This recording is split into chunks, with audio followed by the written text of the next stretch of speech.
नमस्कार, मैं स्वतंत्र कुमार और आप सभी का स्वागत करता हूं आपके अपने चैनल शॉर्ट हैंड टीम पर। तो दोस्तों, आज के इस वीडियो में दैनिक जागरण के संपादकीय से 432 शब्दों के डिक्टेशन को हम लोग लेने वाले हैं।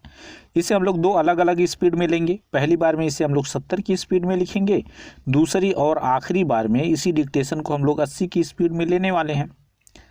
अगर आपको इस डिक्टेशन के पीडीएफ की ज़रूरत है या इसमें आए हुए महत्वपूर्ण शब्दों की आउटलाइन को जानना चाहते हैं तो आप हमारे टेलीग्राम ग्रुप को ज्वाइन कर लें। ग्रुप से जुड़ने के लिए इसी वीडियो के ठीक नीचे डिस्क्रिप्शन बॉक्स में आपको टेलीग्राम ग्रुप का लिंक मिल जाएगा।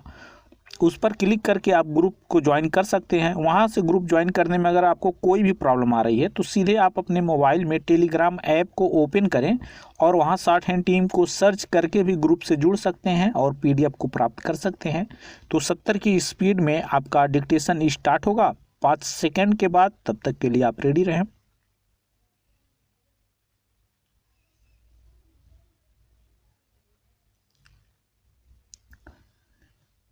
स्टार्ट। सुरक्षा मामलों की कैबिनेट समिति ने हिंदुस्तान एरोनॉटिक्स लिमिटेड की ओर से निर्मित किए जाने वाले हल्के लड़ाकू विमान तेजस की खरीद को मंजूरी देकर वायुसेना की जरूरत को पूरा करने के साथ ही स्वदेशी रक्षा उद्योग को बल प्रदान करने का काम किया है। 83 तेजस विमानों के लिए 48,000 करोड़ रुपए के इस सौदे को रक्षा मंत्री राजनाथ सिंह ने बाजी पलटने वाला बताया है। चूंकि यह सौदा 4-5 साल पहले किए गए 40 तेजस विमानों की खरीद से अलग है, इसलिए यह भी स्पष्ट है कि स्वदेश निर्मित ये लड़ाकू विमान वायुसेना की कसौटी पर खरे उतर रहे हैं। इससे बेहतर और कुछ नहीं कि सेना की ज़रूरतों के लिए दूसरे देशों पर कम से कम निर्भर रहना पड़े। ध्यान रहे कि भारत उन प्रमुख देशों में गिना जाता है जो अपनी तमाम रक्षा सामग्री का आयात करता है। इस स्थिति को दूर करने और सच तो यह है कि रक्षा सामग्री के आयातक से निर्यातक बनने की दिशा में कदम बढ़ाने की जरूरत है। इससे न केवल विदेशी मुद्रा की बचत होगी बल्कि भारत की गिनती और सामर्थ्यवान देशों में होगी। यदि देश को वास्तव में एक बड़ी ताकत बनना है तो यह सुनिश्चित करना ही होगा कि वह अपनी रक्षा जरूरतों को स्वयं ही पूरा करने में सक्षम हो। हमारे नीति नियंताओं को यह समझने की जरूरत है कि इस दिशा में अभी बहुत काम करना है। इसकी अनदेखी नहीं की जानी चाहिए कि तेजस को विकसित करने में करीब 3 दशक लग गए। इसी तरह रक्षा क्षेत्र की अन्य परियोजनाएं भी लेट लतीफ़ी का शिकार होती रही हैं। यह कोई बहुत अच्छी स्थिति नहीं कि अभी हम सेना की जरूरत के साधारण उपकरण और छोटे हथियार भी देश में निर्मित करने में सक्षम नहीं हो सके हैं।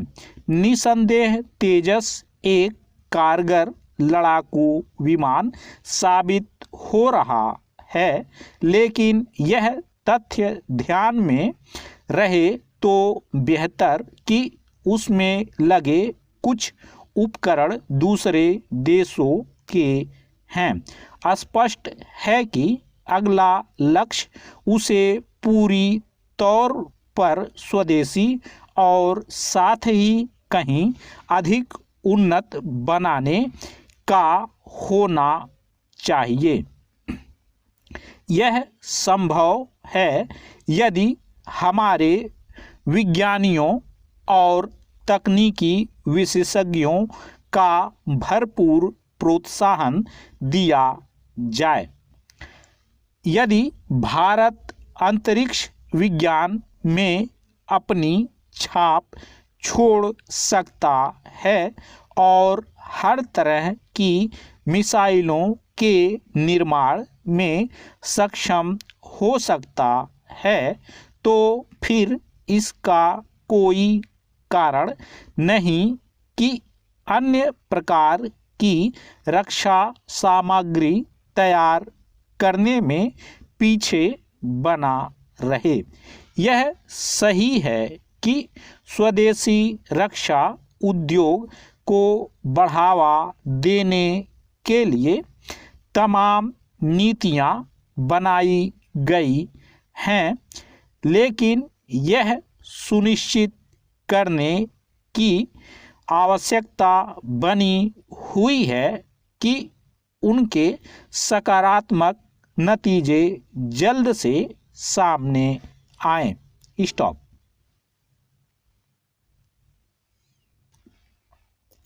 दोस्तों, इसी डिक्टेशन को दूसरी बार में हम लोग 80 की स्पीड में लेंगे और आपका समय स्टार्ट होगा 5 सेकेंड के बाद। तब तक के लिए आप रेडी रहें।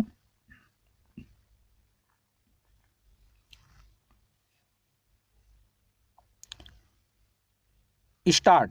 सुरक्षा मामलों की कैबिनेट समिति ने हिंदुस्तान एरोनॉटिक्स लिमिटेड की ओर से निर्मित किए जाने वाले हल्के लड़ाकू विमान तेजस की खरीद को मंजूरी देकर वायुसेना की जरूरत को पूरा करने के साथ ही स्वदेशी रक्षा उद्योग को बल प्रदान करने का काम किया है। 83 तेजस विमानों के लिए 48,000 करोड़ रुपए के इस सौदे को रक्षा मंत्री राजनाथ सिंह ने बाजी पलटने वाला बताया है। चूंकि यह सौदा 4-5 साल पहले किए गए 40 तेजस विमानों की खरीद से अलग है, इसलिए यह भी स्पष्ट है कि स्वदेश निर्मित ये लड़ाकू विमान वायुसेना की कसौटी पर खरे उतर रहे हैं। इससे बेहतर और कुछ नहीं कि सेना की ज़रूरतों के लिए दूसरे देशों पर कम से कम निर्भर रहना पड़े। ध्यान रहे कि भारत उन प्रमुख देशों में गिना जाता है जो अपनी तमाम रक्षा सामग्री का आयात करता है। इस स्थिति को दूर करने और सच तो यह है कि रक्षा सामग्री के आयातक से निर्यातक बनने की दिशा में कदम बढ़ाने की जरूरत है। इससे न केवल विदेशी मुद्रा की बचत होगी, बल्कि भारत की गिनती और सामर्थ्यवान देशों में होगी। यदि देश को वास्तव में एक बड़ी ताकत बनना है तो यह सुनिश्चित करना ही होगा कि वह अपनी रक्षा जरूरतों को स्वयं ही पूरा करने में सक्षम हो। हमारे नीति नियंताओं को यह समझने की जरूरत है कि इस दिशा में अभी बहुत काम करना है। इसकी अनदेखी नहीं की जानी चाहिए कि तेजस को विकसित करने में करीब 3 दशक लग गए। इसी तरह रक्षा क्षेत्र की अन्य परियोजनाएं भी लेट लतीफ़ी का शिकार होती रही हैं। यह कोई बहुत अच्छी स्थिति नहीं कि अभी हम सेना की जरूरत के साधारण उपकरण और छोटे हथियार भी देश में निर्मित करने में सक्षम नहीं हो सके हैं। निसंदेह तेजस एक कारगर लड़ाकू विमान साबित हो रहा है, लेकिन यह तथ्य ध्यान में रहे तो बेहतर कि उसमें लगे कुछ उपकरण दूसरे देशों के हैं। स्पष्ट है कि अगला लक्ष्य उसे पूरी तौर पर स्वदेशी और साथ ही कहीं अधिक उन्नत बनाने का होना चाहिए। यह संभव है यदि हमारे विज्ञानियों और तकनीकी विशेषज्ञों को भरपूर प्रोत्साहन दिया जाए। यदि भारत अंतरिक्ष विज्ञान में अपनी छाप छोड़ सकता है और हर तरह की मिसाइलों के निर्माण में सक्षम हो सकता है, तो फिर इसका कोई कारण नहीं कि अन्य प्रकार की रक्षा सामग्री तैयार करने में पीछे बना रहे। यह सही है कि स्वदेशी रक्षा उद्योग को बढ़ावा देने के लिए तमाम नीतियां बनाई गई हैं, लेकिन यह सुनिश्चित करने की आवश्यकता बनी हुई है कि उनके सकारात्मक नतीजे जल्द से सामने आएं। स्टॉप।